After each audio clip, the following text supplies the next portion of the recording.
মা দীর্ঘশ্বাস ছেড়ে বলল, তোর শ্বশুর কিছুক্ষণ আগে কল দিয়েছিল, কালই জামাইয়ের সঙ্গে তোর ডিভোর্স হবে। বাবা জানে, তোর বাবার কাছেই কল দিয়েছিল। সব কিছু শুনে সেই থেকে বসে আছে। মন খারাপ করার কি দরকার মা? সুখের আশায় তো বিয়ে দিলে, সুখ কপালে নাই তাই বিচ্ছেদ হয়ে যাবে, মেনে নিতে হবে মা। অবন্তী, বলো মা। তোর বাবা বারবার বলছে যে মেয়েটার জীবন নিজেদের হাতে নষ্ট করলাম। সীমা, এসব কী ধরনের কথা? আগামীকাল কি হবে আজ সেটা আমরা জানি না, সেই জন্যই পৃথিবী অনেক সুন্দর। মা আরও কিছুক্ষণ দাঁড়িয়ে রইল, তারপর মাথায় হাত বুলিয়ে চলে গেল। আমার বেশ ঠান্ডা লাগতে শুরু করেছে। আমি জানালা দিয়ে একটুও সরে দাঁড়ালাম না। পরদিন আমি ও ছোট চাচা মিলে উপজেলা কাজী অফিসে গেলাম। আমার শ্বশুর ও স্বামী দুজনে এসেছে। সব কিছু বন্দোবস্ত করা ছিল। একটা সিগনেচার দিলাম, সঙ্গে সঙ্গে 7 মাসের সংসার সমাপ্তি হলো। বাড়িতে ফিরে জানতে পারলাম বাবা সকাল থেকে অসুস্থ হয়ে গেছে। অধিক শোকে নিজেকে তিনি অপরাধী ভেবে অসুস্থ হয়ে গেলেন। বাবা সেই অসুস্থ আর সুস্থ হলো না। সেদিন রাতেই বাবা স্ট্রোক করলেন। 15 দিনের মধ্যে বাবার চিকিৎসার জন্য প্রায় 2 লাখ টাকা শেষ হয়ে গেল। বাবার সারা জীবনের সঞ্চয়ে এই টাকা ছিল। না না, ভুল কথা। আমার বিয়ের সময় তিনি 1.5 লাখ টাকা খরচ করেছিলেন। আরও 15 দিন পেরিয়ে গেল, সংসার যেন প্রায় অচল হয়ে গেল। এত বড় সংসার, তার উপর বাবা অসুস্থ। মা রাত দিন কান্না করেন। আমি ডিভোর্সের পর থেকে কথাবার্তা কারোর সঙ্গে বলতাম না। মাঝে মাঝে বাবা যখন হুতাশ করতেন তখন তাকে 2-1টা কথা বলতাম। অবশেষে গ্রাম ছেড়ে শহরে যাবার পরিকল্পনা করতে লাগলাম, কিন্তু আমার তেমন কোনো পরিচিত মানুষ নেই। অবশেষে রাবুর কথা মনে পড়ে গেল। ক্লাস 10-এ পড়ার সময় রাবুর বিয়ে হয়ে গেছে। সে তার স্বামী শ্বশুর শাশুড়ির সঙ্গে ঢাকা শহরে থাকে, কিন্তু সমস্যা হচ্ছে তার কোনো মোবাইল নাম্বার নেই আমার কাছে।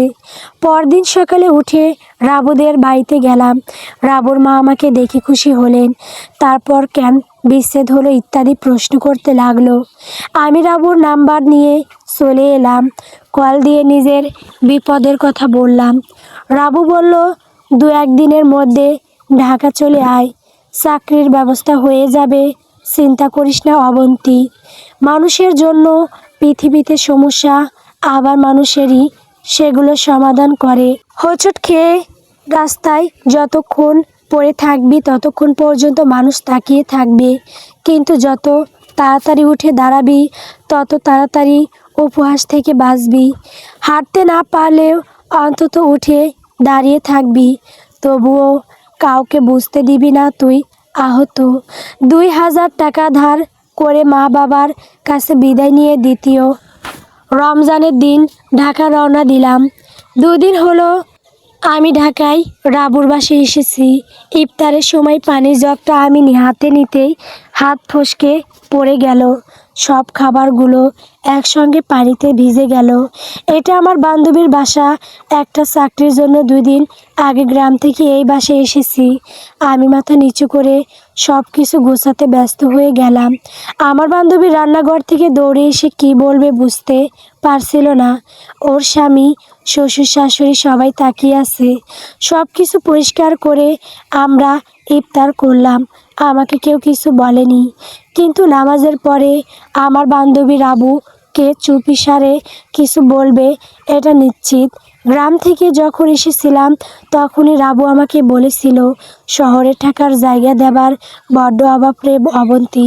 তুই বিপদে পড়েছিস তাই না করতে পারি না, না হলে আমি আমার এইখানে কোনোভাবেই আনতাম না। নামাজ পড়ে রাবু আমাকে নিয়ে বের হয়ে গেল। রাস্তায় নেমে জিজ্ঞেস করলাম, কোথায় যাচ্ছি আমরা? তোর চাকরির জন্য কথা বলতে। কিন্তু এই রাতের বেলা কেন? এখান কি কোনো অফিস খোলা পাওয়া যাবে নাকি? তোকে টগর ভাইয়ের কাছে নিয়ে যাব। টগরকে এত প্রশ্ন করিস কেন অবন্তী? যার সঙ্গে দেখা করতে যাচ্ছি তার সম্পর্কে কিছু জিজ্ঞেস করতে পারবো না। টগর ভাই আমার পরিচিত, খুব ভালো মানুষ। তাকে বললে যে কোনো একটা ব্যবস্থা করতে পারবেন। তিনি কি চাকরি করে নাকি বিজনেস কি করে জানি না, তবে চাকরি জোগাড় করা তার কাছে খুব সহজ ব্যাপার। গুন্ডা নাকি রাবু আমার এই প্রশ্নের জবাব দিল না, চুপচাপ রিকশার মধ্যে বসে রইল। আমাদের দুই বান্ধবীকে নিয়ে রিকশা এগিয়ে যেতে লাগলো। লোকটাকে দেখে আমার মেজাজ খারাপ হয়ে গেল। দেখতে ভালো হলেও চেহারার মধ্যে একটা বখাটে ছেলেদের ছাপ স্পষ্ট বোঝা যায়। এরকম একটা লোকের কাছে এখন চাকরির জন্য কথা বলতে হবে। চাকরিটা খুব দরকার আমার, কিন্তু তাই বলে এমন লোকের কাছে অনুরোধ করব? নাম কি তোমার? রাবু বলল, তোকে জিজ্ঞেস করেছে। আশ্চর্য, ছেলেটা আমাকে তুমি করে বলছে কেন? সামান্য ভদ্রতা বজায় রেখে মানুষ আপনি করে তো বলতে পারে। আমার প্রচুর রাগ উঠে গেল, তবুও নিজেকে সামলে নিয়ে বললাম, অবন্তী, চাকরির বাজার আজকাল খুব খারাপ। মনে হয় ঈদের আগে কোনো ব্যবস্থা হবে না। রাবু বলল, অনেক বিপদে পড়েছে টগর ভাই। ওর বাবা হঠাৎ করে অসুস্থ হয়ে গেছে। ওরা 4 বোন, অবন্তী সবার বড়, তাই ওর কাঁধে দায়িত্ব। একটা কিছু ব্যবস্থা করতে হবে, না হলে সম্পূর্ণ পরিবার কষ্টে থাকবে। কী ধরনের চাকরির দরকার? আমি বললাম, যে কোনো চাকরি হলেই চলবে। রান্না করতে পারো? পারি। আমার পরিচিত এক বড় ভাইয়ের বাসায় দুবেলা রান্না করার জন্য এক রাঁধুনি দরকার। তুমি কি চাকরিটা করতে পারবে? রাগ এবার মাথা খারাপ করে দিল। আমি তাকে বললাম, মেয়েদের দেখলে কি ফাজলামো করতে ইচ্ছে করে সব সময়। তুমি তো বললে যে কোনো চাকরি হলেই চলবে, তাই এরকম অফার দিলাম। রাবু বলল, করোনার জন্য অনার্স শেষ হয়নি। অবন্তী খুব ভালো ছাত্রী টগর ভাই, আপনি যে কোনো একটা অফিসে ওর চাকরির ব্যবস্থা করে দেন। ঠিক আছে, কালকে সকালে উঠে এখানে তাকে পাঠিয়ে দিও। তোমার বান্ধবী, তাই কিছু একটা তো করা দরকার। কিন্তু যে রাগ দেখাচ্ছে, সেরকম রাগ মেয়েদের পক্ষে ঠিক না। কিছু মনে করবেন না টগর ভাই। ঠিক আছে, এখন যাও তাহলে। আর আবারও বলছি, মেয়ে মানুষের এত রাগ ঠিক না।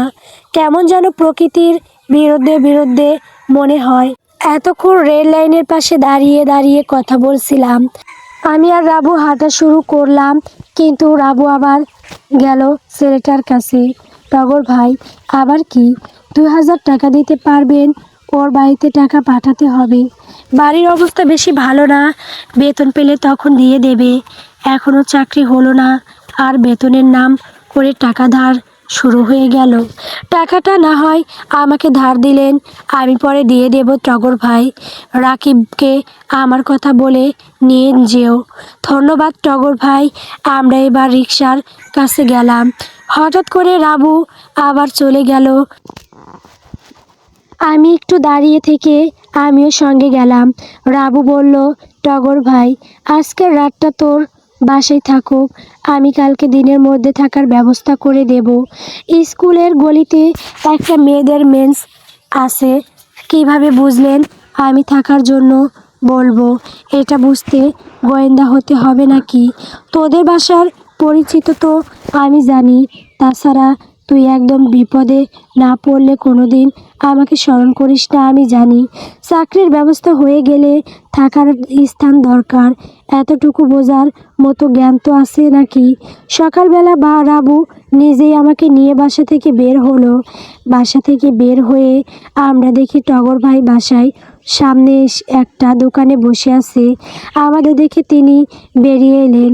টগর ভাই তার বাইক নিয়ে আমাকে বলল, গতকাল রাতে আপনাকে সরাসরি তুমি করে বলার জন্য দুঃখিত। উঠুন। মানে, আমি কি আপনার সঙ্গে বাইকে করে যাব? হ্যাঁ, কোনো সমস্যা? আমি রাবুর দিকে তাকালাম। রাবু চোখের ইশারা করলো, যার অর্থ কোনো সমস্যা নেই বস। বাইকে চড়ার অভ্যাস ছিল না। মিনিট 10 যাবার পরে হঠাৎ চোখের সামনে সব কিছু ঘুরতে লাগলো। আমি হাত দিয়ে টগর ভাইকে খামচে ধরে বললাম, টগর ভাই দাঁড়ান। কি হয়েছে? এমন সময় আরেকটা অপ্রত্যাশিত ঘটনা ঘটে গেল। বাম দিকের একটা লোকাল বাস হুট করে মোড় নিল। 2 সেকেন্ডের মধ্যে আমরা ছিটকে পড়ে গেলাম রাস্তার পাশে। তারপর আর কিছু মনে নেই আমার। আমি তো ভেবেছিলাম আপনি অবিবাহিতা, আপনার বিয়ে হয়েছিল, এটা বুঝতেই পারিনি। ঘাড় ফিরিয়ে দেখি আমার পাশে বসে আছে টগর ভাই। আমি হাসপাতালের বেডে শুয়ে আছি। আমার পাশে টগর ভাই প্রশ্নটা করেছে, আপনি যে অন্তঃসত্ত্বা সেটা তো জানতাম না। এরকম অবস্থায় সাবধানে থাকতে হয়। আগে যদি বলতেন তাহলে আপনাকে সিএনজি ঠিক করে নিয়ে যেতাম, না হলে সাবধানে বাইক চালাতাম। পেটে সন্তান নিয়ে এরকম জার্নি ঠিক হলো না। আমি অবাক হয়ে রইলাম। বেশ কিছুদিন ধরে আমার এরকম কিছু মনে হচ্ছে, কিন্তু সন্তানের বিষয়টা আমি নিজেও পুরোপুরি নিশ্চিত নই। তাহলে টগর ভাই জানলো কিভাবে? রাবুকেও আমি এ ব্যাপারে কিছু বলিনি। আমি বললাম, কিভাবে জানলেন যে আমার পেটে সন্তান? ডাক্তার বলল আমি। তারপর রাবুর কাছে কল দিলাম। রাবু তখন বলল যে আপনার নাকি বিয়ে হয়েছিল, সম্প্রতি ডিভোর্স হয়েছে। আমি আর কিছু বললাম না, চোখ বন্ধ করে শুয়ে রইলাম। টগর ভাই বলল, আমি একটু বাইরে যাচ্ছি, 10 মিনিট পরে ফিরে আসবো, আপনি থাকেন। এ কথারও কোনো জবাব দিলাম না। চোখ বন্ধ করে শুয়ে থাকতে ভালো লাগছে। টগর ভাই বের হয়ে গেছে বোঝা যাচ্ছে। 5 মিনিটের মধ্যে সশব্দে কেবিনের দরজা খুলে গেল। আমি চোখ মেলে তাকিয়ে দেখি 4জন লোক দাঁড়িয়ে আছে। একজন কানে মোবাইল ধরে আছে। সে বলল, এই মেয়ে, তোমার নাম অবন্তী? আমি মাথা নেড়ে হ্যাঁ বললাম। এদের কাউকে চিনতে পারি নাই। লোকটা তার মোবাইলে কাকে যেন বলল, পাওয়া গেছে স্যার, এখানেই শেষ করে দেব নাকি হাত পা বেঁধে তুলে নিয়ে আসব? আমার কলিজা কেঁপে উঠল। লোকটা মোবাইল পকেটে রেখে তার সঙ্গের আরেকজনকে বলল, একে নিয়ে যেতে হবে, হাত পা বেঁধে ফেল। আমি বললাম, আপনারা কারা? আমাকে কেন নিয়ে যাবেন? সাদা রঙের প্যাকেটটা কোথায়? কিসের প্যাকেট? আমি তো কোনো প্যাকেট সম্পর্কে কিছু জানি না। এমন সময় টগর ভাইয়ের কণ্ঠ শোনা গেল। সে দরজার সামনে দাঁড়িয়ে লোকগুলোর পিছন থেকে বলল, কী ব্যাপার, এখানে এত মানুষ কেন? সবাই পিছনে ফিরে তাকালো। যে লোকটা আমার সঙ্গে কথা বলছিল সে বলল, টগর তুই, আপনারা এখানে কি করেন? এই মেয়েকে নিতে এসেছি। কেন? অনেক কাহিনী, পরে সব কিছু বুঝিয়ে বলবো। তুই এখানে কেন তাই বল। এই মেয়ে আমার পরিচিত, আমি তাকে এখানে ভর্তি করেছি, সুতরাং তার বিষয় যা বলার সবটা আমার সঙ্গে বলেন। বলিস কি, তোর কীরকম পরিচিত? যেভাবেই হোক সেটা বড় কথা নয়, এখন বলেন ঘটনা কি? লোকটা কিছু না বলে মোবাইল বের করলো। তারপর কাকে যেন কল দিল। তারপর বলল, ভাই এখানে টগর আছে, আর এই মেয়ে তো টগরের পরিচিত। তারপর ওপাশ থেকে কিছু শুনলো। মোবাইল রেখে দিয়ে টগরকে বলল, হাসপাতালের মধ্যে কোনো ঝামেলা করলাম না টগর। রাতের মধ্যে ওই প্যাকেট সিরাজ ভাইয়ের কাছে পাঠিয়ে দিবি, না হলে কিন্তু ভাই নিজের কিছু একটা করে ফেলবে। টগরকে কিছু বলার সুযোগ না দিয়ে তারা সবাই রুম থেকে বেরিয়ে গেল। টগর ভাই আমার কাছে চলে এলেন। এতক্ষণে বুকের ভেতর জমানো ভয় খানিকটা কমেছে, কিন্তু তারা কিসের প্যাকেটের কথা জিজ্ঞেস করছে সত্যিই জানি না। আমি বললাম, আমি বাসায় যাব। টগর ভাই অবাক হয়ে বললেন, এই অসুস্থ শরীরে বাসায় কেন? আমি ঠিক আছি। আপনি যে অফিসে নিয়ে যেতে চেয়েছিলেন সেখানে কি আজ যাওয়া যাবে নাকি আগামীকাল? কালকে গেলে হবে। তাহলে বাসায় চলেন। ঠিক আছে, ব্যবস্থা করি। একটা কথা জিজ্ঞেস করতে পারি? করেন। ওই খারাপ লোকগুলো আপনার পরিচিত ছিল তাই না? এদের সঙ্গে আপনার সম্পর্ক কি? কোনো সম্পর্ক নেই। এলাকার এক নেতার সঙ্গে চলাচল করে। কিন্তু আপনি বলেন তো, ওরা কিসের প্যাকেটের খোঁজ করছে? আমি জানি না, মনে হয় কোথাও একটা গন্ডগোল আছে। ঠিক আছে, চিন্তা করবেন না। আমি রাতে সিরাজ ভাইয়ের সঙ্গে দেখা করে সব কিছু বলবো। আপনার সঙ্গে এইসব মানুষের খুব খাতির, তাই না টগর ভাই? আছে কিছুটা। আমার চাকরির ব্যবস্থা হয়ে গেলে আপনার সঙ্গে কোনো যোগাযোগ রাখবো না। ঠিক আছে, রাখতে হবে না, এমনিতেই কেউ যোগাযোগ রাখে না। এতে আমি কিছু মনে করি না, খুব স্বাভাবিক বিষয়। আপনার পরিবারে কে কে আছে? এক বোন আছে, আর কেউ নেই। সে কোথায়? রংপুর, ওর স্বামীর সাথে থাকে। সেও মনে হয় আপনার সঙ্গে কথা বলে না, তাই না? টগর ভাই এই প্রশ্নের জবাব দিল না, কিছুক্ষণ তাকিয়ে রইল আমার দিকে, তারপর দীর্ঘশ্বাস ছেড়ে উঠে গেল। আশ্চর্য এক মানুষ। তবে আমি এখনো ওই ভয়ঙ্কর লোকগুলোর কথা চিন্তা করে যাচ্ছি। কিসের প্যাকেট, কী ছিল সেখানে, যার কারণে এরা আমাকে তুলে নিয়ে যেতে এসেছে? মাদক দ্রব্য নাকি? হায় আল্লাহ! ভদ্রমহিলার বয়স 40-এর কাছাকাছি, হলুদ রঙের শাড়ি পরে বসে আছে, মুখ ভর্তি পান, তার এক হাতে চুরি ভর্তি আর অন্য হাত খালি। আমার দিকে তাকিয়ে বললেন, রাত 10টার মধ্যে বাসায় ফিরতে হবে, কারণ 10টার পরে আর কাউকে দারোয়ান ঢুকতে দেবে না বাসায়। টগর ভাই বললেন, অফিসে চাকরি করবে, রাস্তায় মাঝে মাঝে তো জ্যাম থাকে, গেট খোলা হবে না কেন? ভাড়া দিয়ে তো থাকবো, তাই না? আমার বিল্ডিংয়ের মধ্যে কেউ রাত 10টার পরে বের হতে পারে না। তবুও মাথায় রাখবেন বিষয়টা। তার চাকরি হবে বনানী, আর বনানী থেকে উত্তরা আসতে মাঝে মাঝে দেরি হতে পারে। দেখা গেল রাত 8টার দিকে ছুটি হয়েছে। ঠিক আছে, বুঝতে পারছে টগর, সমস্যা নেই, যদি 2-1 দিন বিপদে পড়ে সেটা দেখা যাবে। আমি সন্ধ্যার পরে নিজের জিনিসপত্র গুছিয়ে মেসে চলে এলাম। একটা 3 রুমের ফ্ল্যাটের মধ্যে আমি সহ মোট 7 জন থাকবো। 3 জন পড়াশোনা করে, বাকি 3 জনই জব করে। আমি যার সঙ্গে এক রুমে থাকবো সেই মেয়েটার নাম তাসকিয়া তামান্না। ফ্লোরে বিছানা করে ঘুমাতে হবে। তামান্না নামের মেয়েটাও ফ্লোরে বিছানা করে বসে আছে। সে বলল, তুমি চাইলে খাট কিনে পেতে নিতে পারো। আমার দরকার হয় না তাই কেনা হয় না? না না, সমস্যা নেই। তোমার নামটা যেন কি? অবন্তী। আমার নাম তাজকিয়া তামান্না। নামের অর্থ হচ্ছে পবিত্র ইচ্ছে। বয়স আনুমানিক আমার চেয়ে বেশি হবে। কাছেই একটা গার্মেন্টসে চাকরি করে, সুপারভাইজারের। রেল লাইনের ওপারে সেক্টরের মধ্যে। তোমার বান্ধবীর বাসা, তাই না? হ্যাঁ। খুব বড়লোক নাকি? জানি না, মোটামুটি সেক্টরের মধ্যে তো বাসা ভাড়া অনেক বেশি। আমাদের মতো মধ্যবিত্ত পরিবারের মানুষ সেখানে থাকতে পারে না। শরীর ক্লান্ত ছিল, অ্যাক্সিডেন্ট, আমার পায়ের মধ্যে হালকা ছিলে গিয়েছিল, খুব বেশি ক্ষতি হয়নি। তবে টগর ভাইয়ের হাতে ব্যান্ডেজ করা হয়েছে। রাত 11টার দিকে টগর ভাই আমাকে কল দিলেন। তার কাছে আমার নাম্বার নেই, নিশ্চয়ই রাবুর কাছ থেকে নিয়েছে।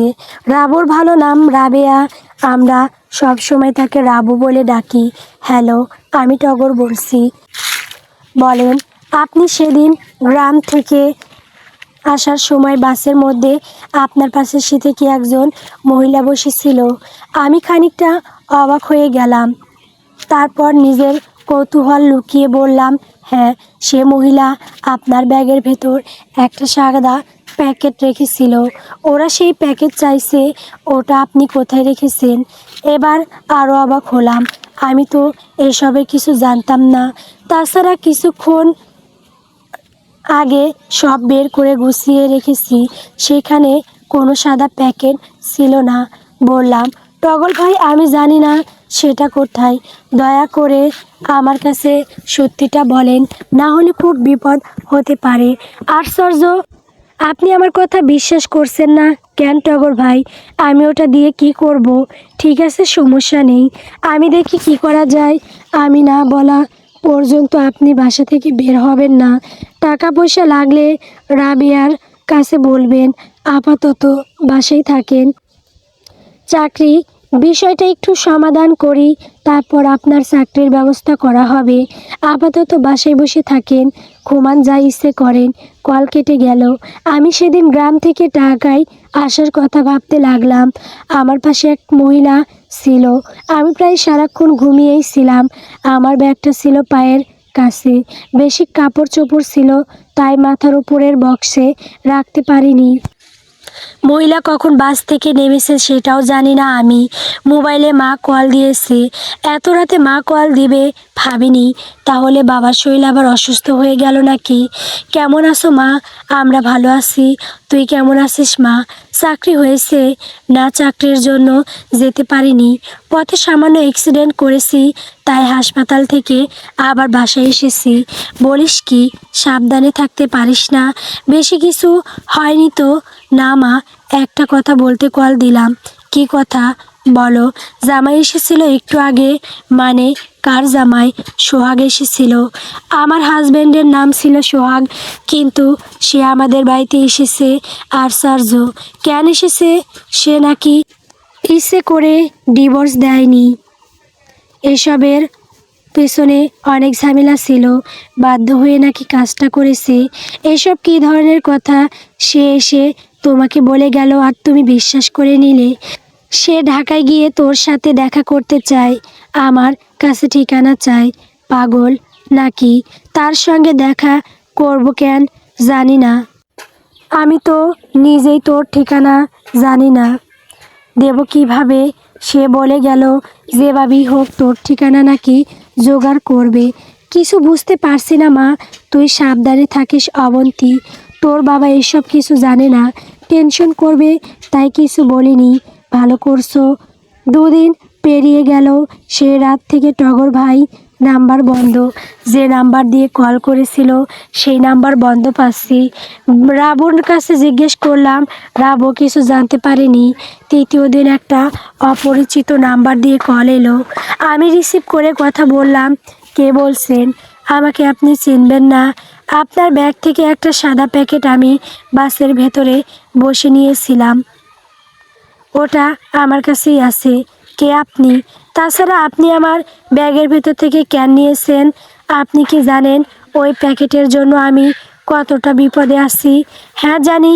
20 লাখ টাকার মতো জিনিস যদি হাতছাড়া হয়ে যায়, তখন সেই জিনিসের মালিক সেটার জন্য মরিয়া হয়ে উঠবে। এটা স্বাভাবিক। কত টাকা? 20 লাখের বেশি হবে। এটা নিষিদ্ধ একটা কাগজ এর প্যাকেট। যে মহিলা আপনার পাশে বসেছিল তিনি ঢাকায় নিয়ে যাচ্ছিল। তিনি আমার ব্যাগে কেন রাখলেন? আপনি যখন ঘুমিয়েছিলেন তখন মাঝপথে বাস পুলিশ চেকিং করে।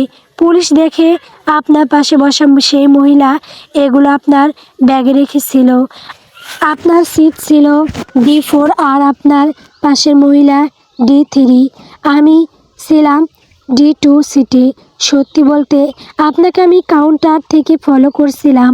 যখন কাউন্টারে বসে বাসের জন্য অপেক্ষা করছিলেন তখন আপনাকে দেখে ভালো লেগেছিল। বাসে উঠে যখন দেখলাম আপনার পাশাপাশি সিট পড়েছে তখন বেশ খুশি হলাম, কিন্তু আফসোস হলো কারণ আরেকটু কাছে যদি বসতে পারতাম। তারপর কি হলো? আপনি ঘুমাচ্ছেন। আমি প্রায় সারাক্ষণ আপনার দিকে তাকিয়েছিলাম। পুলিশ বাসে ওঠার পরে হঠাৎ দেখি মহিলা ঘাবড়ে গেলেন। তারপর তার নিজের ব্যাগ থেকে একটা প্যাকেট বাইরে করে সেই প্যাকেট আপনার ব্যাগে রেখে দিয়ে সে চুপ করে বসে আর থাকে। কি বলছেন এসব? ঠিকই বলছি। পুলিশ কিন্তু আপনার ব্যাগ চেক করেনি। চেক করলে আপনি ফেঁসে যেতেন। তবে আমার একটা ভুল হয়ে গেছে। তখন যদি পুলিশের কাছে বলতাম তাহলে মহিলা ধরা পড়তো। করলেন না কেন? আসলে মানুষের মাথায় সব সময় সব ধরনের বুদ্ধি কাজ করে না। সেই জন্যই প্রচলিত প্রবাদ আছে, চোর পালালে বুদ্ধি বাড়ে। আপনি কিভাবে নিলেন ব্যাগটা? একটা পেট্রোল পাম্পে গাড়ি দাঁড় করানো হয়েছিল মনে আছে? আপনি সহ সেই মহিলা এবং আরও অনেকে বাস থেকে নেমেছেন। হ্যাঁ, ওয়াশরুমে গিয়েছিলাম। পাশের সেই মহিলা আমাকে ডেকে নিয়ে গেছিল। আমিও নেমেছিলাম, কিন্তু যখন দেখলাম যে আপনারা নামছেন তখন চট করে বাসে উঠি। খুব সাবধানে আর কৌশলে ব্যাগটা খুলে প্যাকেটটা নিজের কাছে নিয়ে যায়। তারপর সেটা একদম পিছনে নিয়ে রাখি। কেন করেছেন? আমার সন্দেহ ছিল এটা নিষিদ্ধ কিছু হতে পারে, কারণ আপনি আসার আগেই সেই মহিলা দ্রুত বাসে আসে। তারপর আপনার ব্যাগ খুলে ওটা নিজের রাখা প্যাকেট খুঁজে বেড়ায়, কিন্তু তাকে হতাশ হতে হয়েছে। কারণ সেটা অলরেডি আমি সরিয়ে ফেলি। কী দরকার ছিল ভাই বলেন? ওরা যদি সেটা নিয়ে যেত তাহলে আমি এমন বিপদে পড়তাম না। এভাবে বাসায় লুকিয়ে থাকতে হতো না। সব দোষ আপনার। আমি জানি বাস থেকে নেমে আপনাকে আমি হারিয়ে ফেলি। প্যাকেটের ভেতরের ড্রাগসগুলো দেখে আপনার সেগুলোর দাম শুনে আমি রীতিমতো অবাক হলাম। তখনই বুঝতে পারি যে আপনার উপর বিপদ আসবে। আপনি আমার নাম্বার পেলেন কিভাবে? কাউন্টার থেকে। আমরা যেই বাস কাউন্টার থেকে উঠেছি সেখানে আমার এক পরিচিত লোক আছে। তাকে বললাম D4 সিটের যাত্রী নাম্বার জোগাড় করতে হবে। আমাদের রুমের তারিখ ও বাসের কোচ নাম্বার বললাম। আমার সেই পরিচিত ভাই আপনার নাম্বার ম্যানেজ করে দিয়েছি। আপনি দয়া করে ওদের জিনিস ফিরিয়ে দেন, তাহলে ওরা আমার পথ থেকে সরে যাবে। ওদের জন্য আমি চাকরি করতে পারি না। কি বলেন এসব? আমি তো তাদের পুলিশের কাছে ধরিয়ে দিতে চাই। তার সেই জন্য সবচেয়ে বেশি সহযোগিতা করবেন আপনি। আমি কিভাবে ওরা আপনার ওপর নজর রাখবে, আর সেই সুযোগটা আমরা কাজে লাগাবো, তাদের ধরিয়ে দেওয়ার সুযোগ পাবো। কিন্তু দেখুন, এরা খুব খারাপ একটা চক্র। এরকম অনেক ভালো মানুষ তারা ড্রাগসের মাধ্যমে শেষ করে দিচ্ছে, মারাত্মক বিষ ছড়িয়ে দিচ্ছে সমাজে। এদের আইনের হাতে তুলে দেওয়া আপনার আমার কর্তব্য। আপনি নিজে তো সব কিছু করতে পারেন, আমি তো তাদের চিনি না। তারা তো আপনার সঙ্গে যোগাযোগ করে কারণ তারা ভেবেছে আপনি সেগুলো সরিয়ে ফেলেছেন। এখন আমাকে কি করতে হবে? আপনি আপনার ঠিকানা দিন, আমি আপনার সঙ্গে দেখা করব। তারপর আমরা দুজন মিলে পুলিশের কাছে গিয়ে সব কিছু তাদের বলবো। তারপর তারাই বলে দিবে আমাদের কি করতে হবে। আপনাকে কেমন যেন সন্দেহ হচ্ছে। আপনি কি ওদের দলের কেউ? ঠিকানা বের করার জন্য বা আমাকে টুট টুট টুট শব্দ করে কলটা কেটে গেল। আমি মোবাইলের স্ক্রিনে তাকিয়ে রইলাম।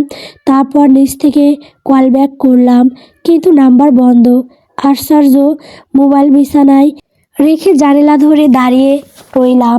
আকাশে কিছু হালকা মেঘ জমেছে, তার ফাঁকে ফাঁকে সূর্য উঁকি দিচ্ছে। আমি আমার একটা হাত গ্রিলের সঙ্গে রাখলাম। বিপদ যেন আমার ছায়া সঙ্গী হয়ে গেছে। অথচ বছরখানেক আগে আমার জীবন অন্যরকম ছিল। আমার এই ছোট্ট জীবনে কত বিচিত্র মানুষের সঙ্গে পরিচয় হয়ে গেল। টগর ভাইয়ের নাম্বার এখনও বন্ধ। রাবুর কাছে কল দিলাম, সে নাকি তার শাশুড়ির সঙ্গে কোথায় যেন গেছে। পরে কথা বলি বলে কল কেটে দিল। বিছানায় শুয়েছিলাম। তামান্না আপু দুপুরের খাবার খেতে বাসায় এলেন। তামান্না আজকে রোজা রাখেনি। গতকাল রাতে আমাকে বলেছিল আমি অসুস্থ, কাল থেকে 4-5 দিন আর রোজা রাখা হবে না। একটা মেয়ে হিসেবে এটা আমি জানি, তাই আর কিছু বলিনি। আমি দরজা খুলে দিতেই তিনি আমার দিকে তাকিয়ে বললেন, কি ব্যাপার, কান্না করছো নাকি? বাড়ির কথা মনে পড়ছে তাই মন খারাপ? চাকরির কিছু ব্যবস্থা হলো? প্রশ্ন করে তামান্না ওয়াশরুমে চলে গেল। তারপর বের হয়ে এসে খেতে বসে ভাতের থালা হাতে নিয়ে খেতে খেতে বলল, মাত্র 1 ঘন্টা সময় পাই অবন্তী। অফিস থেকে বাসায় আসতে 12-13 মিনিট হয়ে যায়। আবার বের হতে হবে 15 মিনিট আগে। তোমাদের অফিস থেকে দুপুরের খাবার খেতে দেয় না?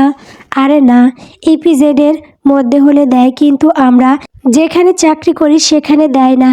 তাছাড়া এখন তো রমজান মাস, ছোট কোম্পানি তো, তাই কখনো খেতে দেয় না। কাজের কত চাপ, সারাক্ষণ একটু বসার সুযোগ পাই না। আমি সুপারভাইজার হবার আগে অপারেটর ছিলাম, তখন সারাদিন বসে বসে কাজ করতাম। বিরক্ত হয়ে একটু দাঁড়ানোর সুযোগ খুঁজে বেড়াতাম। আর এখন সারাদিন লাইনের মধ্যে দৌড়াতে হয়। ইচ্ছে থাকলেও বুঝতে পারি না। খুব কষ্টের, তাই না? হ্যাঁ, তবে মাস শেষে বেতন পেলে মনটা ভালো হয়ে যায়। গ্রামের বাড়িতে টাকা পাঠিয়ে আনন্দে আনন্দে সপ্তাহ খানিক কাটে। তারপর আবার সেই মাস শেষ হবার অপেক্ষা। আমাদের জীবনের পেরিয়ে যায় মাস শেষ হবার অপেক্ষা করতে করতে। কিন্তু জীবন থেকে যে দিন দিন সময় কমে যাচ্ছে সেই হিসাব করি না। তোমার বেতন কত? সব মিলিয়ে 16-17 হাজার পাই। স্টাফ তো কতটুকু পড়াশোনা করেছো? এসএসসি পাস করে এসে গার্মেন্টসে চাকরি নিয়েছিলাম। আমাকে একটা চাকরি দিতে পারবে? তুমি গার্মেন্টসে চাকরি করবা, এছাড়া কি করব? টগর ভাই কিছু ব্যবস্থা করে নাই, তারা নাম্বার বন্ধ, কোনো যোগাযোগ নেই আমার সঙ্গে। একটা ছোট্ট ঝামেলা হয়ে গেছে, তাহলে তো চিন্তার বিষয়। ঈদের আগে গার্মেন্টসে চাকরি পাওয়া সম্ভব না, তবুও আমি গিয়ে খোঁজ নিয়ে দেখি, যদি হয় তাহলে তোমাকে নিয়ে যাব কালকে। খাবার শেষ করে তামান্না আয়নার সামনে গিয়ে কিছুক্ষণ দাঁড়িয়ে রইল, ঠোঁটে সামান্য লিপস্টিক লাগিয়ে ওড়না বাঁধল। তারপর রুম থেকে বের হবার সময় আমাকে বলল, একটা লোক তোমাকে খুঁজে বেড়াচ্ছে। ঘটনা কি বুঝতে পারছি না, কে সে? চিনি না।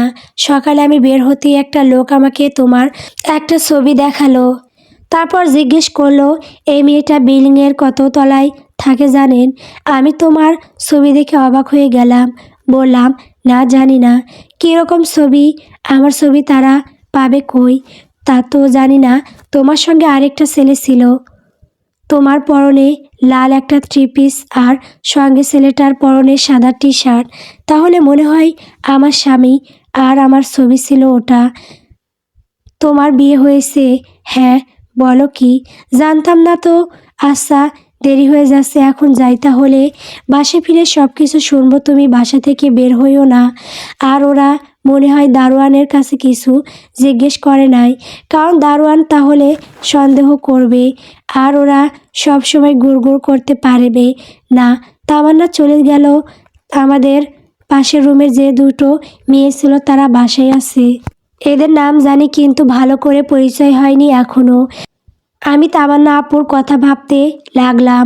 সোহাগের সঙ্গে তোলা আমার ছবি রাস্তার একটা লোক কিভাবে পাবে? তাহলে কি সোহাগ নিজে দিয়েছে সেই ছবি?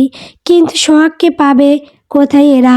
সকাল থেকে হালকা পেটে ব্যথা ছিল, দুপুরের পর থেকে সেটা আস্তে আস্তে বাড়তে লাগলো। 4:30টার দিকে হঠাৎ অনুভব করলাম আমার ব্লিডিং হচ্ছে। সেদিন টগর ভাইয়ের যখন ডাক্তার বলেছিলেন আমি প্রেগনেন্ট, তখন বাসে ফিরে আমি অনেক ভেবেছিলাম আমার ডিভোর্স হয়েছে মাসখানেক আগে, আর ডিভোর্সের 2 মাস আগে থেকে স্বামীর সাথে এক বিছানায় থাকা হয়নি আমার, সব মিলিয়ে 3 মাস। তবে আমার স্পষ্ট মনে আছে, শেষ যেবার আমার পিরিয়ড হয়েছে তারপর থেকে আর সোহাগের সঙ্গে ছিলাম না। তাহলে আমার গর্ভে সন্তান আসবে কিভাবে? এসব জটিলতা খোলাসা করার জন্য আবারও ভালো করে ডাক্তারের কাছে পরীক্ষা করতে চেয়েছিলাম, কিন্তু পরিস্থিতি জটিল হবার কারণে নিজের শারীরিক সমস্যাটা গোপনেই রইল। পেটে ব্যথা নিয়ে শুয়েছিলাম, একটু পরপর খুব মারাত্মকভাবে ব্যথা অনুভব করছি। রাবুর কাছে আরেকবার কল দিলাম, রিসিভ করে নাই। মিনিট 10 পরে আমার মোবাইলে কল এলো। ভেবেছিলাম বাবু হয়তো কল ব্যাক করেছে, কিন্তু মোবাইল হাতে নিয়ে দেখি সোহাগ কল দিয়েছে। একবার ভাবলাম রিসিভ করব না, কিন্তু হঠাৎ মনে হলো ছবিটার কথা জিজ্ঞেস করা দরকার। হ্যালো অবন্তী, আমি সোহাগ। চিনতে পেরেছি হঠাৎ কি মনে করে? আমি তো ঢাকায় এসেছি। ঢাকায়? কিন্তু কেন? তোমার সঙ্গে দেখা করতে চাই। তুমি যে বাসায় থাকো, আমি সেই বাসার নিচে রাস্তায় দাঁড়িয়ে আছি। তুমি একটু নিচে আসবে? আমার বাসার ঠিকানা তুমি কোথায় পেলে? মন দিয়ে খুঁজলে সব কিছু পাওয়া যায়। তুমি কি একটু নিচে আসবে? তোমার সঙ্গে 10 মিনিট কথা বলতে চাই। আজ আমার শরীরটা ভালো না। তাছাড়া তুমি কেন আমার সঙ্গে কথা বলতে এসেছো? তোমার সঙ্গে তো আমার বলার মতো কিছু নেই, কিন্তু আমার আছে। আমার অনেক কিছু বলার আছে। একটু নিচে আসবে প্লিজ? তুমি কি তোমার আমার ছবি কাউকে দিয়েছো? মানে কাকে ছবি দেব? সত্যি করে বলো, তোমার আর আমার একসঙ্গে তোলা ছবি কাউকে দিয়েছো কি না? না তো। ঠিক আছে, ফোন রাখছি। নিচে কখন আসবে? যাব না। আমি তো অপেক্ষা করছি। আমি কি অপেক্ষা করতে বলছি? এত রেগে আছো কেন? তুমি তো এরকম ছিলে না অবন্তী। আমি কল কেটে দিলাম। ভয়ে জড়সড় হয়ে গেল সমস্ত শরীর। দরজা বন্ধ করে বসে রইলাম। পেটে ব্যথা বাড়তে লাগলো। ব্লিডিং হচ্ছে এখনো। মাথা যে পরিমাণ ব্যথা করে মনে হয় সব কিছু ঘুরছে। মনে মনে প্রাণ মনে তামান্না আপুর অপেক্ষা করতে লাগলাম। রাবুর কাছে আবারও কল দিলাম। এবার রিসিভ করলো। আমি বললাম, কল ধরিস না কেন? কি বলবি একটু তাড়াতাড়ি বল। শাশুড়ি আছে, তিনি আমাকে তোর সাথে কথা বলতে নিষেধ করেছে। বাসে গতকাল থেকে অনেক ঝামেলা হয়েছে রে। কিসের ঝামেলা? তেমন কিছু না, তুই চিন্তা করিস না, টগর ভাই সব ঠিক করে দেবে। আপাতত নিশ্চিন্তে থাক। আমার প্রচুর ব্লিডিং হচ্ছে রাবু। পেটের যন্ত্রণায় মনে হচ্ছে মরে যাব। টগর ভাই নাম্বার তো বন্ধ, তাহলে কিভাবে যোগাযোগ করব? আচ্ছা, আমাকে ডাকছে, তোকে আমি কিছুক্ষণ পর ছাদে গিয়ে কল দেব। আমাকে কিছু বলার সুযোগ দিল না। 5:30টার দিকে তামান্না আপু এলো। ফ্রেশ হয়ে রুমে এসেই বলল, ওই লোকটা এখনো আছে, গলির মধ্যে হাঁটছে আর কেমন ডেন্ট করছে। ঘটনা কি অবন্তী? আমি তামান্না আপুর কাছে সব কিছু বললাম। সব শুনে তিনি স্তব্ধ হয়ে বসে রইলেন। তুমি তো ভালোই বিপদে পড়েছ। জানি না এরকম কেন হচ্ছে আমার সঙ্গে। আমি কি এমন করেছি যার কারণে দোষ না করেও মরতে যাচ্ছি? মরবে কেন? সিসি। তবে আমার মনে হয় এই মুহূর্তে আমাদের পুলিশের সাহায্য নেওয়া দরকার, অথবা কোনো গোয়েন্দা। কিন্তু কিভাবে? আর পুলিশের কাছে কিভাবে কি বলবো? এখানে তো কোনো প্রমাণ নেই যেগুলো দিয়ে কারো বিরুদ্ধে মামলা করব। এখানে সবাই অপরিচিত, কাকে দোষ দেব? তাহলে গোয়েন্দাদের সাহায্য নিতে হবে। কোথায় পাবো? আচ্ছা, তুমি চিন্তা করো না, আমি আমার এক বন্ধুকে কল দিয়ে জিজ্ঞেস করি। তামান্না আপু কাকে যেন কল দিলেন, তারপর একটা ইমেইল ঠিকানা লিখে নিলেন। আমার কাছে ঠিকানাটা দিয়ে বললেন, এই ঘটনার সঙ্গে যা কিছু আছে সবটা লিখে এই ঠিকানায় ইমেল করে পাঠিয়ে দাও। গোয়েন্দা সাজু ভাইয়ের ইমেল এটা। তিনি যদি ঢাকায় থাকেন তাহলে অবশ্যই তোমার সাহায্য করবেন। যদি ঢাকার বাইরে হয় তাহলে তিনি চলে আসবে।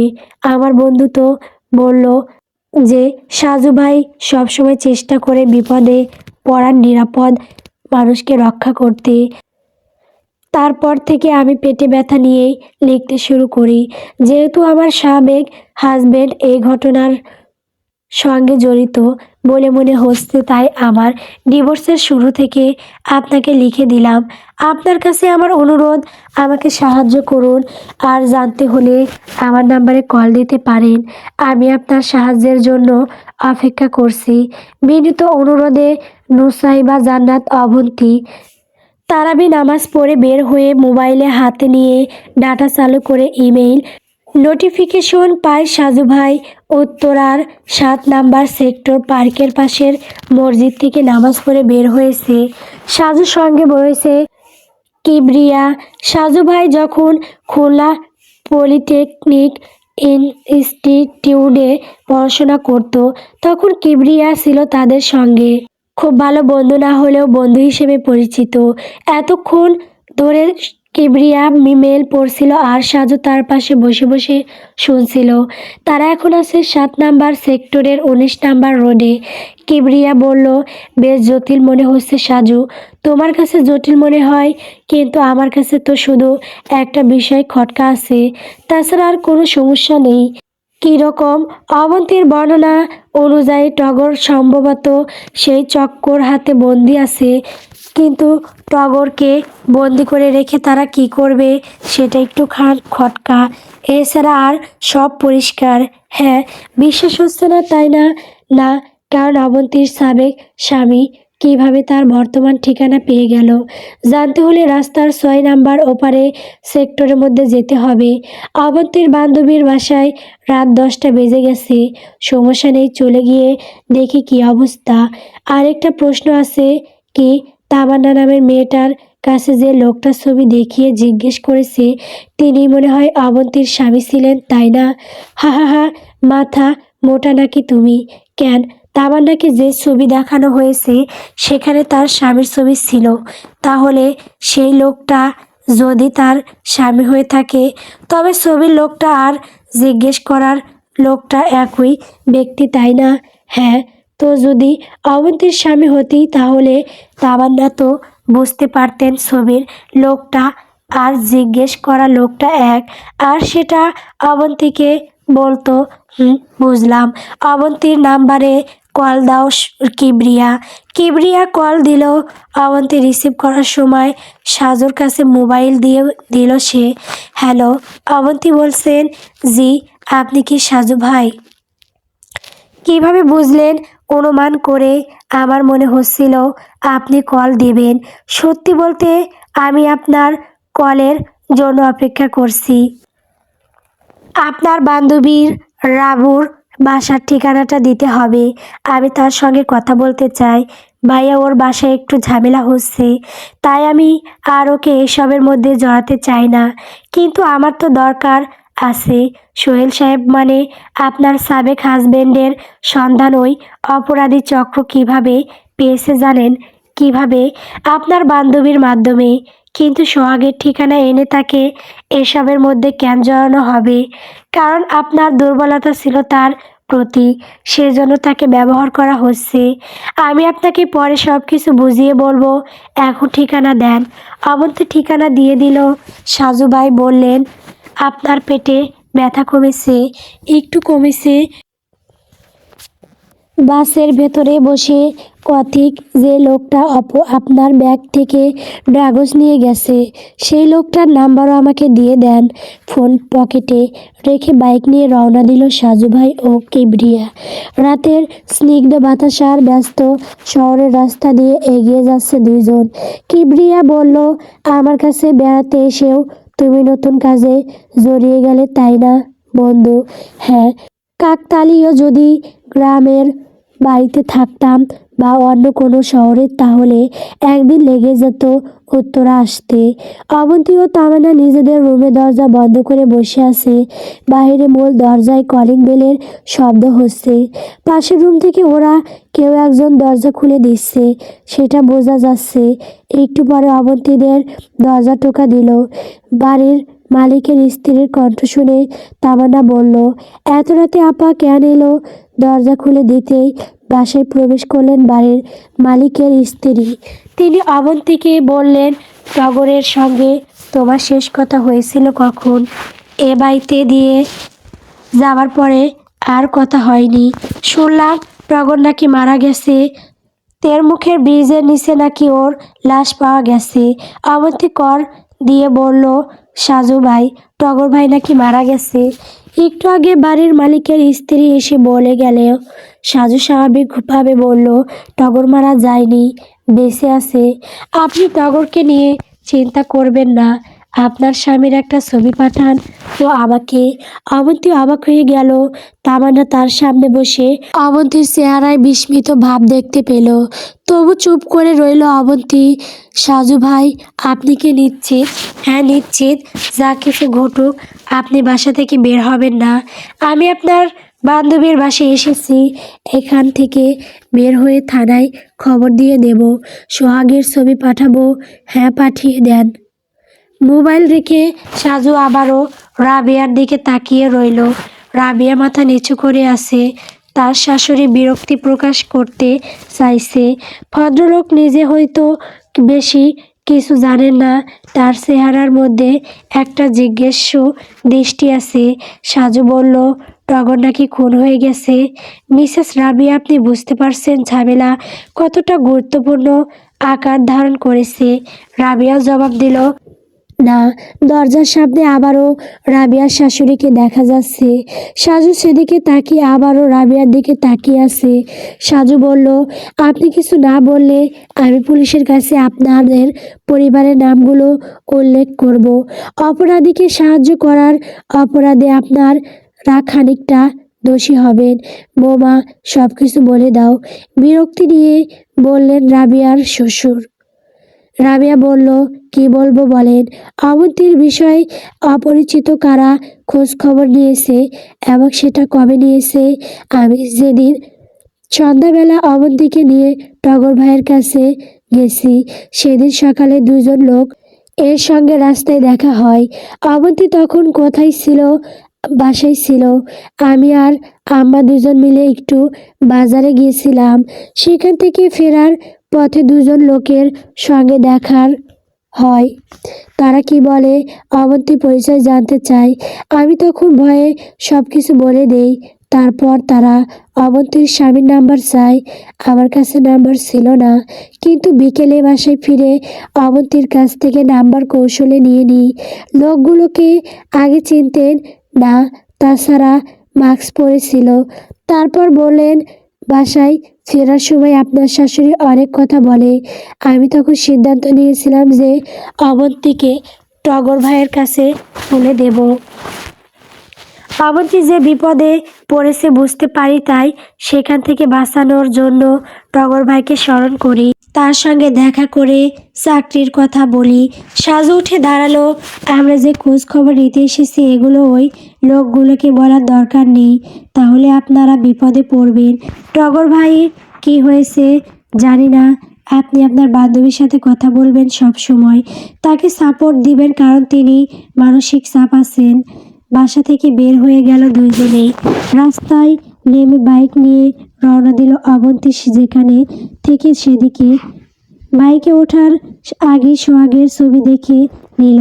কিবরিয়া বলল, তুমি কিভাবে নিশ্চিত হলে টগর বেঁচে আছে? সম্ভবত এটা ভুল খবর।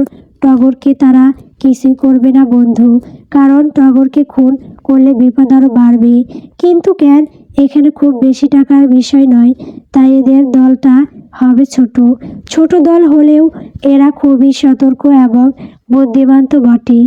এখন যদি টগরকে খুন করে তাহলে পুলিশ সেটা তদন্ত করবে, আর তদন্ত শুরু হলে এদের বিপদ বাড়বে, আর অবন্তী চলে যাবে পুলিশ হেফাজতে। সাজুর মোবাইল আবারও রিং হচ্ছে। কিবরিয়া মোবাইল রিসিভ সাজুর কানের কাছে ধরলো। সাজু সেভাবেই কথা বলতে লাগলো, আসসালামু আলাইকুম। ওয়ালাইকুম আসসালাম। কেমন আছেন সাজু ভাই? শরীর সুস্থ তো? কণ্ঠটা পরিচিত মনে হচ্ছে, কিন্তু বাইক চলছে তাই ঠিক বুঝতে পারল না সাজু। সে বলল, ভালো আছে, কিন্তু কে আপনি? চিনতে পারছেন না আমাকে? ভালো করে স্মরণ করার চেষ্টা করেন, ঠিকই চিনতে পারবেন।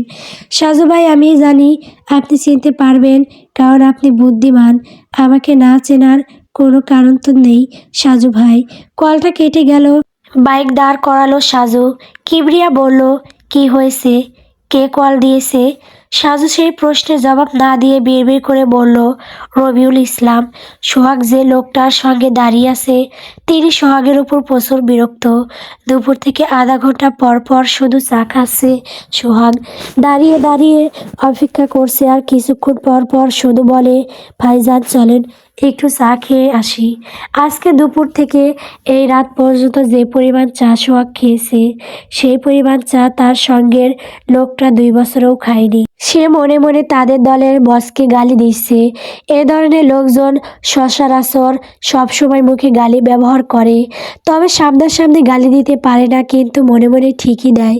টগরের মৃত্যুর সংবাদ ইতিমধ্যে ভালো কার্যক্রম শুরু করেছে। আশেপাশে মানুষের মুখে টুকটাক শুনতে পাওয়া যাচ্ছে টগরের কথা। একটু পর পর কল দিয়ে আপডেট জানাতে হচ্ছে তাকে। সোহাগ বলল, ভাই আমি রাতে কোথায় ঘুমাবো? কোনো ঘুম নাই। সারাদিন পেরিয়ে গেল, নিজের বউকে বাসা থেকে বের করতে পারলেন না। ঘুমের কথা চিন্তা করেন কিভাবে?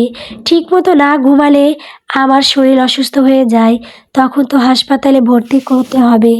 আর আপনি যাকে আমার স্ত্রী বলছেন, সে আমার স্ত্রী আগে ছিল, এখন নয়। আমাদের তালাক হয়ে গেছে, ডিভোর্স, মহা ঝামেলা হয়ে গেল। সোহাগকে নিয়ে চিন্তিত হয়ে গেল তার সঙ্গী। সঙ্গের লোকটার দিকে তাকিয়ে সে বলল, আপনার সঙ্গে 12 ঘন্টা ধরে আসি, এখনও আপনার নাম জানি না। নাম কি ভাই? জালাল। জালাল ভাই, আমার ভাত খেতে ইচ্ছে করছে, পেটে খুব ক্ষুধা লেগেছে, একটু ব্যবস্থা হবে? জালাল আবারও বিরক্ত হয়ে গেল। সে রাস্তার পাশে দাঁড়িয়ে বিল্ডিংয়ের দিকে তাকিয়ে রইল। সোহাগের কথা সে শুনতে পায়নি। এরকম একটা অভিনয় করার প্রাণপণ চেষ্টা করলো।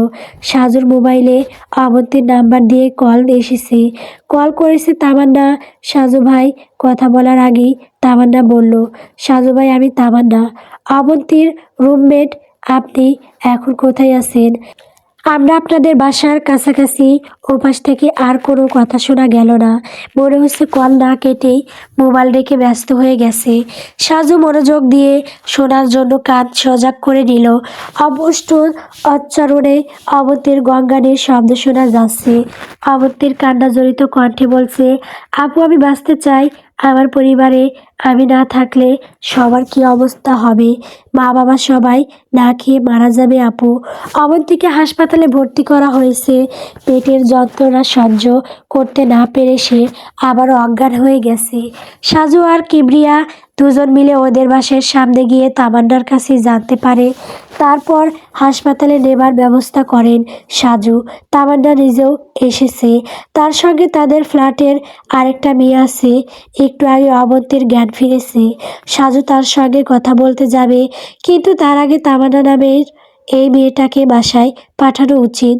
বেচারি গার্মেন্টসে চাকরি করে, রাতে ঘুমাতে না পারলে সকালে চাকরিতে যেতে পারবে না। সাজু তামান্নাকে বলল, আপনি বাসায় চলে যান, কালকে সকালে তো আপনার ডিউটি আছে। আমি রাতটা না হয় এই হাসপাতালেই কাটাবো, কিন্তু আপনাকে শুধু শুধু সমস্যা নেই। আমার তো দিনের বেলা কোনো তাড়া নেই। তাছাড়া রাত প্রায় 2টা বেজে গেছে। কিছুক্ষণ পর সাহারির সময় হয়ে যাবে। ঘটনার সঙ্গে জড়িয়ে আপনিও বিপদে পড়ে গেলেন সাজু ভাই, সেটা তো আপনিও পড়েছেন। যাই হোক, এখন তর্ক বিতর্ক না করে বাসায় ফিরে যান। আমার বন্ধু বাইকে করে আপনাকে পৌঁছে দিয়ে আসবে। কিবরিয়ার দিকে তাকিয়ে বললেন, তুমিও বাসায় চলে যাও বন্ধু, সকালে তোমারও তো ডিউটি আছে। তাকে বাসায় নামিয়ে দিয়ে তুমি বাসায় ফিরে যাও। সকালে অফিসে যাবার আগে একবার এসো। তামান্না অবশ্যই কিবরিয়ার সঙ্গে গেল না, তার সঙ্গে আরেকটা মেয়ে এসেছে। তাকে নিয়ে সে হাসপাতালের সামনে থেকে একটা সিএনজি নিয়ে চলে গেল। যাওয়ার সময় অবন্তীর মোবাইলটা সাজুর কাছে দিয়ে গেল। তারা সবাই চলে যাবার পরে সাজু ভাই অবন্তীর কাছে গেলেন। বড় ডাক্তার আগামীকাল সকালে আসবে। জরুরি বিভাগ থেকে আপাতত চিকিৎসা চলছে। সাজুকে দেখে অবাক হয়ে তাকিয়ে রইল অবন্তী। সাজুর সঙ্গে এটাই তার প্রথম দেখা। কেমন আছেন? পেটে ব্যথা করছে খুব, রাতটা পার হলেই ব্যবস্থা করা হবে। একটু সহ্য করুন, কিছু খাবেন? না খাবো না। ডাক্তার সন্দেহ করছেন পেটের মধ্যে অসম্ভবত ছোট টিউমার সৃষ্টি হয়েছে। রক্ত জমাট বেঁধে এটা নাকি হয়ে থাকে। আমার পরিচিত এক বন্ধুর স্ত্রী এরকম হয়েছিল। তিনি কি বেঁচে আছেন? হ্যাঁ, একটা অপারেশন করতে হয়েছে। সম্ভবত আপনাকেও করতে হবে। বলেন কি, কত টাকা লাগবে? জানি না, সব কিছুই অনুমান করা। আগামীকাল বড় ডাক্তার আসুক, তারপর পরীক্ষা করে দেখা যাবে কি করতে হবে। অপারেশন করতে হলে আমি টাকা পাবো কোথায়? আমার গ্রামের বাড়ি থেকে বাবারও ক্ষমতা নেই টাকা দেবার। অবতী কাঁদতে লাগলো, নিজের মনে বলতে লাগলো নানান কথা। সে সুযোগ চাই, নিজেকে প্রতিষ্ঠিত করার জন্য এসেছে ঢাকা শহরে। পেটে ব্যথা অনেক দিন ধরে ছিল, কিন্তু কখনো এরকম কিছু সন্দেহ করেনি। শহরে এসে একটার পর একটা বিপদ তাকে ঘরে ধরেছে। সাজু বলল, যদি অপারেশন করতে হয় চিন্তা করবেন না, আল্লাহ যে কোনো একটা ব্যবস্থা করে দেবেন। সাজুর ধারণা সত্যি ছিল। টগরকে তারা মারেনি। গুদাম ঘরের মধ্যে একটা আবদ্ধ ঘরে টগরকে রাখা হয়েছে। সেদিন রাতে টগর যখন তাদের সঙ্গে দেখা করতে আসে, তখন সামান্য বিতর্ক সৃষ্টি হয়। সিরাজ নামের যে ভদ্রলোকের কথা হাসপাতালে বলেছিল, সেই লোক মূলত এলাকার মোটামুটি এক নেতা। টুকটাক দলি জোটের সঙ্গে জড়িত আছে। নিজের হাতে কিছু ছেলেরা আছে, তাদের দিয়ে এলাকার মধ্যে মোটামুটি ক্ষমতা দেখিয়ে বেড়ায়। টগর যখন দেখা করতে আসে তখন তিনি ছিলেন চায়ের দোকানে। টগর আসার পরে তাকে নিয়ে চলে আসেন পুরনো এই বাড়ির মধ্যে। তারপর সেখানে এসে প্রথমে সিরাজ বলে, দে প্যাকেট। প্যাকেট ওই মেয়ের কাছে নাই ভাই, মিথ্যা কথা।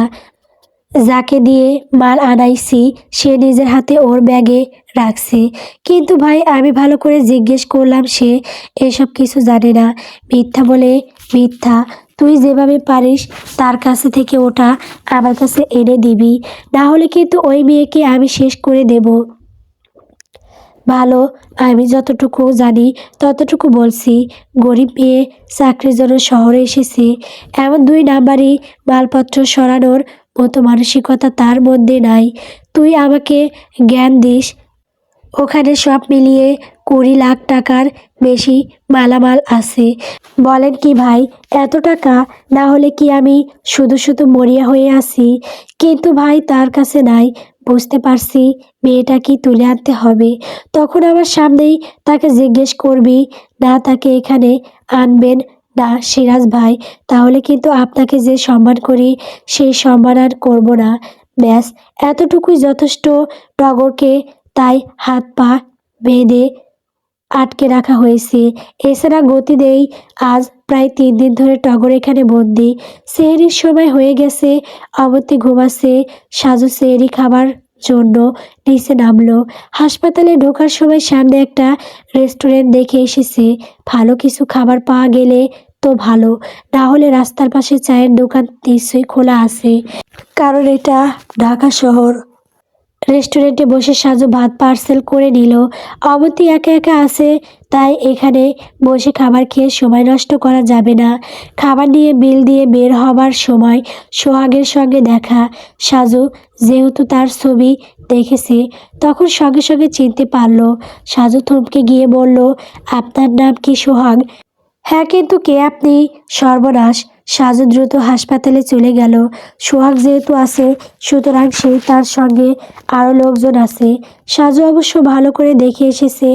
অবন্তীর কেবিনের খানিকটা সামনে সিসি ক্যামেরা আছে। কেবিনের সামনে এসে সাজু দেখে দরজা খোলা। যাবার সময় সে দরজা বন্ধ করে গেছে। দরজা দিয়ে ভেতরে তাকিয়ে দেখে ভেতরে বেডের ওপর কেউ নেই, শূন্য বিছানা পড়ে আছে। সাজু একটু কেবিনের ভিতরে গেল। একটু পরে অবন্তী ওয়াশরুম থেকে বের হয়ে এলো। সাজু তার দিকে তাকিয়ে বলল, আপনি ঠিক আছেন তো? হ্যাঁ, ঠিক আছি। সাজু বাইরে বের হলো। হাসপাতালের সিঁড়ি দিয়ে নিচে নেমে আসছে ডাক্তারি পোশাক পরা কজন পুলিশ ও 2জন আসামি। সাজু তাদের সামনে যেতেই পুলিশের মধ্যে থেকে একজন বলল, ধরে একদম ছাদে চলে গিয়েছিল, সেখানেই ধরে ফেলেছি। যাই হোক, আমি দারোগা শাকিল, আপনাকে অসংখ্য ধন্যবাদ। সঠিক সময়ে সঠিক কাজটা করেছেন। একটু পরে নিচ থেকে উঠে এলো কিবরিয়া এবং আরও 2জন পুলিশ, তাদের সঙ্গে সোহাগ। সোহেল চুপচাপ মাথা নিচু করে দাঁড়িয়ে আছে। কেবিনের দরজা ধরে নিঃশব্দে দাঁড়িয়ে আছে অবন্তী। আপনি এদের থানায় নিয়ে যান, আমি একটু পরে আসছি। আর 2জন লোক দিয়ে যান, রাত শেষ হওয়া পর্যন্ত এখানে থাকবে। দারোগা শাকিল 2জন পুলিশকে রেখে বাকিদের নিয়ে চলে গেল। সাজু ও কিবরিয়া অবন্তীর কাছে এসে বসলো। অবন্তী বলল, কিভাবে কি হয়ে গেল বলেন তো? সাজু বলল, তামান্না আর কিবরিয়ার সঙ্গে যখন কথা বলেছিলাম, আমি তখনই সোহাগকে দেখতে পাই। তার সঙ্গে আরও 2জন লোক ছিল। সোহাগের ছবি দেখেছি, তাই চিনতে অসুবিধে ছিল না, কিন্তু সে হয়তো ভাবেনি আমি চিনতে পারবো। তারপর নিজ থেকে বুদ্ধি করে হাসপাতাল খালি করার কাজটা করলাম। কিবরিয়া ও তামান্নাকে চলে যেতে বললাম। তখন ওরা বুঝতে পেরেছে হাসপাতালে আমি ছাড়া আর কেউ নেই, সুতরাং আমাকে তারা চোখে চোখে রাখবে। এটাই ছিল স্বাভাবিক ব্যাপার। কিবরিয়া হাসপাতাল থেকে বের হওয়ার পরই আমি কেবিনে ঢুকে তাকে কল দিলাম। তারপর তাকে বললাম সরাসরি থানায় চলে যেতে হবে। ডাক্তারের রূপ ধরে এলেই কাজটা সহজ হবে। তারা খুব দ্রুত অন্য হাসপাতাল থেকে ডাক্তারের পোশাক জোগাড় করেছে। এরপর হাসপাতালে একজন একজন করে এমনভাবে প্রবেশ করেছে কেউ সন্দেহ করেনি। তখন আমি চলে গেলাম নিচে। আমার সঙ্গে সঙ্গে সোহাগও গেল। এটা নামার সময় বুঝতে পারছি, কারণ আমাকে চোখে চোখে রেখে তারা নিয়ে যাবে আপনাকে। আমি তো জানি ওপরে কি হতে পারে। তারপর রেস্টুরেন্ট থেকে বের হয়ে যখন সোহাগকে দেখতে পায়, ততক্ষণে এরা সবাই ছাদে চলে গেছে, কারণ রাস্তায় দাঁড়িয়ে ছাদের ওপর লোকজন দেখা যাচ্ছিল। আর সেজন্য আমি দ্রুত কেবিনে আসি, কারণ এখানে অন্য কিছু যেন না হয়ে যায়। অবশেষে এদের ধরা হয়েছে, কিন্তু এখনও আসল যারা তাদের ধরা বাকি। তাছাড়া টগরকে উদ্ধার করতে হবে। সিরাজ নামের যে নেতার কথা টগর বলেছিল তাকে ধরতে হবে। সমস্যা হচ্ছে সাক্ষী এত কিছু হয়ে গেছে, কিন্তু এদের বিরুদ্ধে মামলা করার মতো কিছু নেই। যে ড্রাগসের জন্য এত কাহিনী, সেগুলো রয়েছে আরেকজনের হাতে। অবশ্য সেই ছেলে কিছুক্ষণ পরে চলে আসবে এখানে। অবন্তী বলল, কোন ছেলে? যিনি আমার ব্যাগে থেকে প্যাকেট বের করে নিয়ে গেছে? হ্যাঁ, উনি ঘন্টাখানেক আগে কল দিয়েছিল। আপনার সঙ্গে বিকেলে কথা বলার সময় নাকি মোবাইল বন্ধ হয়ে গেছিল। তার সঙ্গে আমার কথা হয়েছে, তিনি এখানেই আসবেন। সাজু আর কিবরিয়া দুজন মিলে সাহারি শেষ করে নিল। হোটেল থেকে কিনে আনা খাবার খেলো। তারপর সাজু কিবরিয়াকে বলল, বন্ধু তুমি এখানে থাকো, আমি থানায় যাচ্ছি। ওদের কাছ থেকে আগে স্বীকারোক্তি নিতে হবে, তারপর ওদের নিয়েই বাকিদের ধরতে হবে। আশা করি সকাল 8টার মধ্যে সব কিছু হয়ে যাবে। আমি কাজ শেষ হলেই চলে আসবো। যদি দেরি হয় তাহলে ডাক্তার এলে অবন্তীর কী কী পরীক্ষা করতে হবে তুমি খেয়াল রেখো। যে ছেলেটা আসবে তাকে থানায় পাঠিয়ে দিও। সাজু উঠে দাঁড়ালো। অবন্তী বলল, আমাকে সাহায্য করার জন্য ধন্যবাদ। আরেকটা প্রশ্ন করেন, সেদিন হাসপাতালে যে 4জন আপনাকে তুলে আনতে চেয়েছিল, সেই 4জনের মধ্যে কেউ কি এই দুজনের মধ্যে? হ্যাঁ, এরা দুজনেই ছিল সেদিন। ঠিক আছে, সাবধানে থাকবেন। থানায় এসে দারোগা সাহেব ও সাজুভাই একসঙ্গে বসে ওদের 3জনকে প্রশ্ন করলেন। সচরাচর এরা স্বীকার করবে না, এটার ধারণা ছিল, কিন্তু একজন চুপ থাকলেও আরেকজন সব কিছু বলে দিলেন। দুজনকেই আলাদা করে জিজ্ঞেস করা হয়েছে, সুতরাং দুজনেই ভাবছে সে হয়তো বলে দিয়েছে। অবন্তীর স্বামী সোহাগ কাঁদছে। বেচারা কিছু টাকার লোভে এসেছিল। রাবেয়ার কাছ থেকে নাম্বার নিয়ে এরা সোহাগের সঙ্গে যোগাযোগ করে। নিজের সাবেক স্ত্রীর কাছ থেকে একটা গোপন প্যাকেট বের করে দিলে 50,000 টাকা পাওয়া যাবে।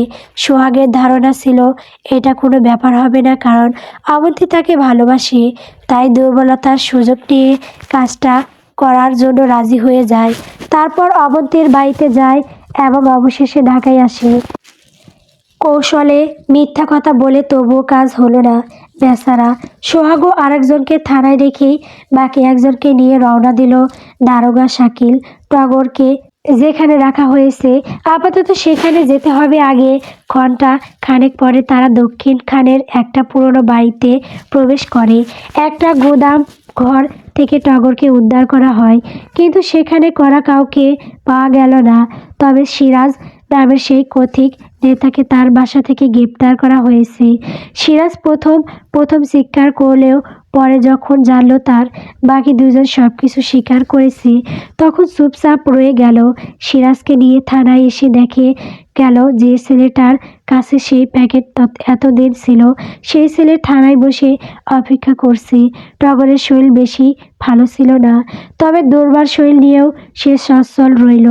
সকাল 9টার দিকে টগরকে নিয়ে সাজুভাই হাসপাতালে গেল। অবন্তীর সঙ্গে কিছুক্ষণ কথা হলো। তারপর কিবরিয়া বলল, একটা ছেলে এসেছিল, তোমার জন্য একটা গিফট রেখে গেছে। সাজু খানিকটা অবাক হয়ে গেল, কারণ গিফট বক্সের মধ্যে একটা গোলাপি রঙের চাদর। সাজু সেই চাদরের ভাঁজ খুলে দেখলো একটা পৃষ্ঠার লম্বা একটা চিঠি, কম্পিউটার টাইপ করার মতো সুন্দর জগজগে হাতের লেখা। সাজু আরও একবার মুখ ফুটে বলল, রবিউল। সাজু ভাই, আসসালামু আলাইকুম, কেমন আছেন? অবাক হবেন না সাজু ভাই, আশ্চর্যজনক দুটো কথা বলার জন্য এই চিরকুট। যদিও এত বড় কখনো চিরকুট হয় না, যেটা হয় সেটা চিঠি। আপনি তো জানেন পুলিশের হাত থেকে আমি পালিয়েছি 8 মাস আগে। পালানোর কোনো ইচ্ছে ছিল না, কিন্তু দুটো কারণে আমি শেষ মুহূর্তে ইচ্ছে করেই পালিয়েছি। এক, সাবরিনা আফরোজ গাজীপুরে যে হাসপাতালটা আমি করেছি, সেই হাসপাতালের সব কিছু সাবরিনা দেখাশোনা করতো। মানে যাবতীয় লেনদেন কি সব কিছু তার কাছে ছিল। সাবরিনা বেইমানি করেছে শত্রুর ভয়ে, কিংবা রবি পুলিশই আমার হাসপাতালে সব টাকা খালি করে দিয়েছে। আমার স্বপ্নের হসপিটাল এখন শূন্য। সাজু ভাই, বেইমান কখনো ছাড় দিতে নেই। বিশ্বাসঘাতকতা করা মানুষকে আমি কখনো ক্ষমা করি না। আমার হসপিটালের অত্যাধুনিক প্রযুক্তির সকল যন্ত্রপাতি সাবরিনা বিক্রি করে দিয়েছে। পৃথিবীর যে প্রান্তে থাকুক তাকে আমি বের করবই। সাজু ভাই 2। লতা চৌধুরী। বড্ড অদ্ভুত দুনিয়া সাজু ভাই। যে লতা চৌধুরীর জন্য আমি এত কিছু করলাম, আপনাকেও কত পরিশ্রম করতে হলো সেই সময়, অথচ আমি কোনোভাবেই বুঝতে পারিনি এসবের পিছনে লতা চৌধুরীর বিশাল মাস্টার প্ল্যান রয়েছে। যদি সেটা জানতে পারতাম তাহলে ওর স্বামীর মতো ওকেও ট্রেনে শেষ করতাম। আফসোস হচ্ছে সাজু ভাই, আর সে যদি জেলের মধ্যে মৃত্যুর জন্য অপেক্ষা করতে পারিনি। এই দুজনের শেষ মুহূর্ত ঘনিয়ে এসেছে। লতা চৌধুরীর অনেক বড় একটা প্ল্যান আছে, কিন্তু সেটা কি আমি নিজেও জানি না। আপনার কাছ থেকে আমার কিছু সাহায্যের দরকার হবে, সেই জন্য আপনাকে স্মরণ করলাম। ঠিক সময় মতো আপনার সঙ্গে যোগাযোগ করব। সাহায্য করবেন কি না জানি না, তবে আমি চাইবো বাকিটা আপনার বিবেচনা।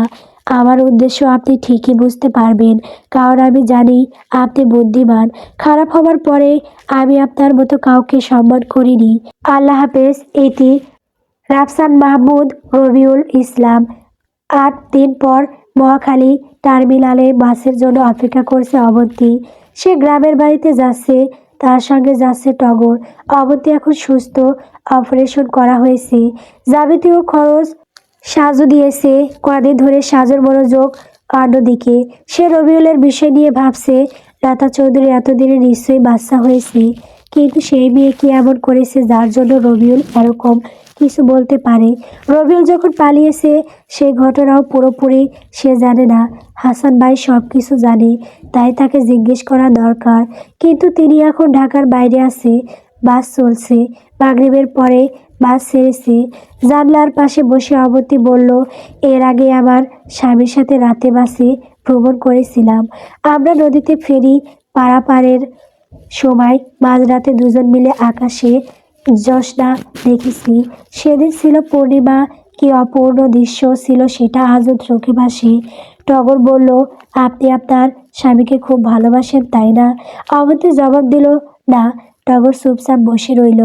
আজ যদি পূর্ণিমা হতো তাহলে হয়তো তারা দুজন মিলে দেখতে পারত। তখন হয়তো অনেক দিন পরে টগর বলতো, জানো অবন্তী, তোমার সঙ্গে কাটানোর সময় সুন্দর মুহূর্ত ছিল। একসঙ্গে বাড়িতে যাওয়া, কারণ সেদিন ছিল পূর্ণিমা। টগর কিছু বলল না। বাস চলছে আপন গতিতে। অবন্তীকে বাড়িতে পৌঁছে দিয়ে তাকে কালই ফিরে আসতে হবে। ঈদের পরে অবন্তী যাবে চট্টগ্রামে, কারণ সিরাজ ও তার লোকদের খুব বেশি শাস্তি হবে না। অবন্তী এখানে এলে আবারও তার উপর বিপদ আসতে পারে। সাজু ভাই চট্টগ্রামে তার এক পরিচিত আঙ্কেলের ঠিকানা দিয়েছে অবন্তীকে। ঈদের পরে যোগাযোগ করলে চাকরির ব্যবস্থা হবে। রবিউলকে এই গল্পের মধ্যে পুরোপুরি রাখিনি, কারণ আমি চাই রবিউল যেখানে থাকবো সেই গল্পের পুরোটা তার থাকবে। আর যেহেতু তার চাদর জড়ানো চিরকুট দিয়ে একটা অমীমাংস ছিল, তাই সেখান থেকেই সে ফিরবে। তাছাড়া তার ফাঁসির আদেশ হবার পরে কি কি ঘটেছে, কিভাবে সে পালিয়েছে, এটাও লম্বা ইতিহাস। তাই আলাদা করে তাকে নিয়ে শুরু হবে। এবার অপেক্ষা চাদর জড়ানো চিরকুটের দ্বিতীয় খণ্ড।